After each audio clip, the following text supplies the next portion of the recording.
నమస్తే అందరికీ.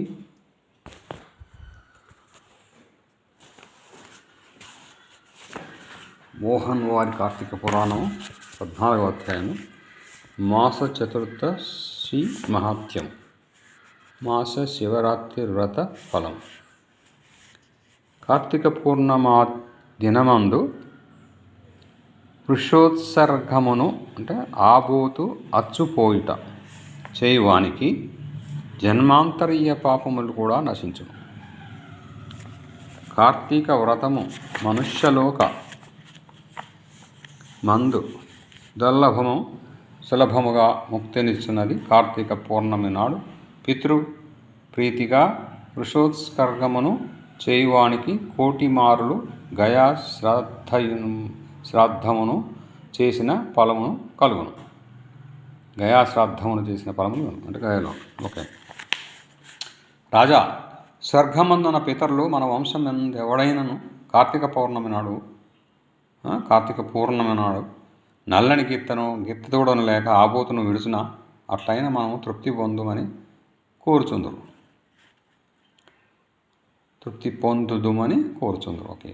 ధనవంతుడు కానీ దరిద్రుడు కానీ కార్తీక పౌర్ణమి రోజున వృషోత్సర్గమును చేయనివాడు యమలోకమందు అంతథ నరకమును పొందును.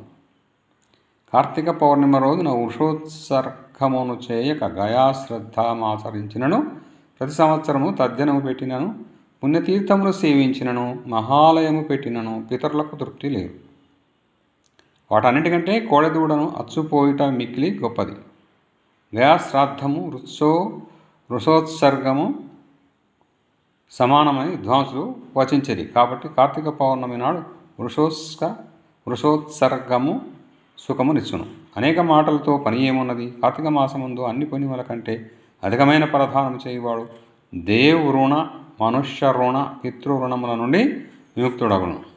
కార్తీక పౌర్ణమి నాడు దక్షిణతో కూడా ధాత్రీ ఫలమును ఉసిరిగా పండును దానమిచ్చువాడు సార్వభౌముడగును, అనగా భూమికి ప్రభు అగును. కార్తీక పౌర్ణిమ నాడు దీపదానమాచరించువాడు విగతపావుడై పరమపదము నందును.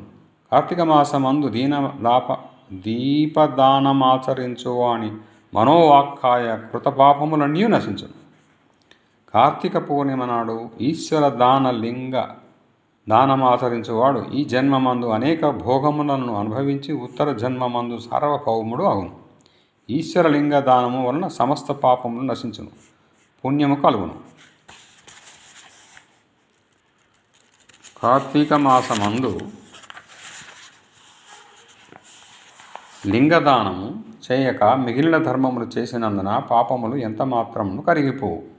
ఈశ్వరలింగము బాణము కార్తీక వ్రతము అనంత ఫలప్రదము, సామాన్యముగా దొరకనిది కనుక కార్తీక మాసమందు ఇతరుల అన్నమును భుజించుట, పితృవేషమును తినకూడని వస్తువులను భక్షించుట, శ్రాద్ధాన్నమును సేవించుట అనగా భోక్తగా ఉండుట, తిలదానమును గ్రహించుట, ఈ 5ను విడవలెను. కార్తీక మాసమందు సంఘాన్నమును, శూద్రాన్నమును, దేవార్చకుల అన్నమును, అపరిశుద్ధాన్నమును, కర్మలను విడిచిపెట్టిన వాని అన్నమును, విధవాన్నమును భుజించరాదు.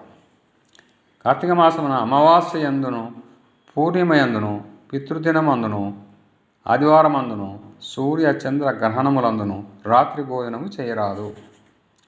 కార్తీక మాసం ఏకాదశి నాడు రాత్రింపగళ్ళును, యతిపాత వైధృతి మొదలైన నిషిద్ధ దినములందును రాత్రి భుజించరాదు. అప్పుడు ఛాయానక్తమును చేయవలను కానీ రాత్రి భోజనము చేయకూడదు.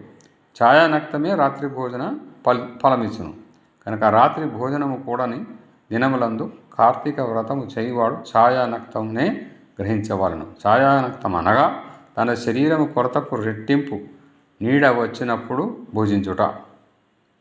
ఇది నిషిద్ధ దినములందు గృహస్థునకు ఎల్లప్పుడూ యతి విధవలకు ఛాయానక్తము విహితము. సమస్త పుణ్యములను ఇచ్చు కార్తీక మాసమందు నిషిద్ధ దినములందు పూజించు వాని పాపములు అనంతములగును. ఆ పాప విస్తారం నేనెట్లు చెప్పగలను? చెప్పుటకు కూడా అశక్తుడను.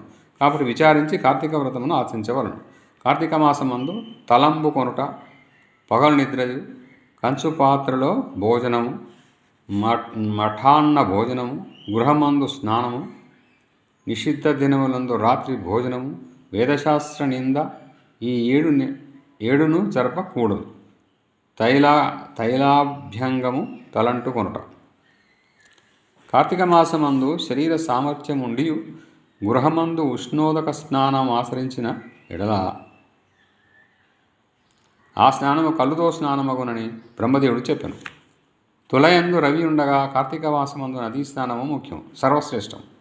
తులారాశిలో సూర్యుడు ప్రవేశించినది మొదలు 4 రోజులు నదీ స్నానమే చేయవలను. అట్లా నది ఇండినచో తటాకమందు కానీ, కాలువలందు కానీ, బావుల వద్ద కానీ స్నానం చేయవలను. తటాక కూపములందు స్నాన సమయమున గంగ ప్రార్థన చేయవలను. ఇది గంగ యందును, గోదావరి యందును, మహానందుల యందును అవసరం. గంగా, గోదావరి మొదలైన నదులు సన్నిధిలో లేనప్పుడు తటాక స్థానము కర్తవ్యం. గంగకు నమస్కరించవలను. కార్తీక మాసము ప్రాతః స్నానం ఆచరించని వాడు నరకమందు యాతనలు అనుభవించి తర్వాత చండాలుడై పుట్టును. గంగాది సమస్త నదులను స్మరించి స్నానము చేసి సూర్యమండల గతుడైన హరిని ధ్యానించి హరిచరిత్రను విని గృహమునకు వెళ్ళవలను. పగలు చేయదగిన వ్యాపారములన్నీ చేసుకొని సాయంకాలం తిరిగి స్నానము చేసి ఆచమించి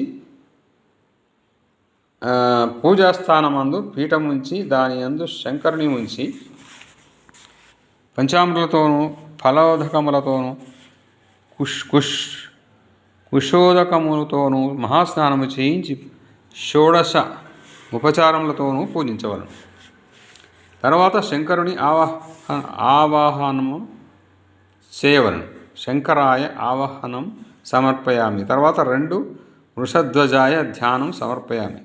గౌరీప్రియాయ పాఠ్యం సమర్పయామి. లోకేశ్వరాయ అర్ఘ్యం సమర్పయామి. రుద్రాయ ఆప్చమనీయం సమర్పయామి. గంగాధరాయ స్నానం సమర్పయామి. ఆశాంబరాయ వస్త్రం సమర్పయామి. జగన్నాథాయ ఉపవీతం సమర్పయామి. కపాలధరిణే గంధం సమర్పయామి. ఈశ్వరాయ అక్షతాన్ సమర్పయామి. పూర్ణగుణాత్మనే పుష్పం సమర్పయామి. తేజోరూపాయ దీపం సమర్పయామి. లోకరక్షాయ నైవేద్యం సమర్పయామి. లోక సాక్షినే తాంబూలం సమర్పయామి. భవాయ ప్రదక్షిణం సమర్పయామి. కపాలునే నమస్కారం సమర్పయామి. ఈ ప్రకారంగా షోడశోపచారముల చేత శంకరుని పూజింపవలను. పైన చెప్పిన నామాలతో భక్తితో పూజించి హనుమంతయు సహస్రనామముల చేత నిత్యము పూజించి పూజావసానమందు మంత్రము శ్లోకం పార్వతీ శాంత దేవేశ పద్మజార్చ్యాంగ్రి పంకజ అర్ఘ్యం గృహణ దైత్య రేదత్తం చేద ఉమాపతే అను మంత్రంతో అర్ఘ్యమి ఇవ్వవలను. అట్లు భక్తితో చేయువాడు ముక్తుడగును, సంశయం లేదు. రాజా తన శక్తి కొలది దీపమాలను సమర్పించి శక్తివంచన చేయక బ్రాహ్మణులకు దానం ఇవ్వవలను. ఈ ప్రకారము కార్తీక మాసం అంతయు బ్రాహ్మణులతో కూడి నక్షవ్రతమును చేయువాడు 1000 సోమయాగములు మారువాడు చేయువాడు 1000 సోమయాగములు, 100 వాజపేయ యాగములు, 1000 అశ్వమేధ యాగములు చేసిన ఫలములు ఉందును. కార్తీక మాసం నందు ఈ ప్రకారంగా మాసనక్త వ్రతమాచరించువాడు పాపములను సమూలముగా పరిహరించుకొన్నని నారదాదులు చెప్పిరి. కార్తీక మందు మాస రక్త వ్రతము వలన పుణ్యం అధికమగును. నక్త వ్రతము వలన కార్తీక మందు మాస నక్త వ్రతము వలన పుణ్యం అధికమగును. సమస్త పాపములు నశించును. ఇందుకు సందేహము లేదు. కార్తీక మాసంలో చతుర్దశి యందు పితృప్రీతి కొరకు బ్రాహ్మణులకు భోజనములకు పెట్టిన ఎడల ఇతరులందరూ తృప్తి నందుదురు. కార్తీక మాసంలో శుక్ల చతుర్థి యందు ఔరస పుత్రుడు తిలతర్పణ ఆచరించిన ఎడల పితృలోకస్తులైన పితరులు తృప్తి నందుదురు. కార్తీక మాసమందు చతుర్దశి నాడు ఫలదానం ఆచరించువాని సంతతికి వచ్చేది.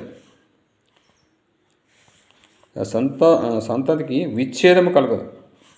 కార్తీక మాసమున శుక్ల చతుర్థి యందు ఔరసపుత్రుడు తిలతర్పణ మాసరించిన ఎడల పితృలోకస్తులైన పితరులు తృప్తి నందుదురు. కార్తీక మాసమందు చతుర్థి నాడు ఫలదానం ఆచరించు వాని సంతతికి విచ్ఛేదము కలగదు. అది సందేహము లేదు. కార్తీక మాసమందు చతుర్దశి నాడు ఉపవాసం ఆచరించి శంకరుని ఆరాధించి తిలదానం ఆచరించువాడు కైలాసమునకు ప్రభువు.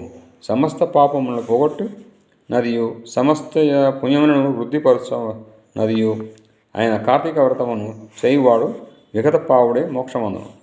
పవిత్రకరమైన ఈ అధ్యాయమును భక్తితో వినువారు సమస్త పాతకములకు ప్రాక్షిత్తమును చేసుకొన్నట్టు వరగును.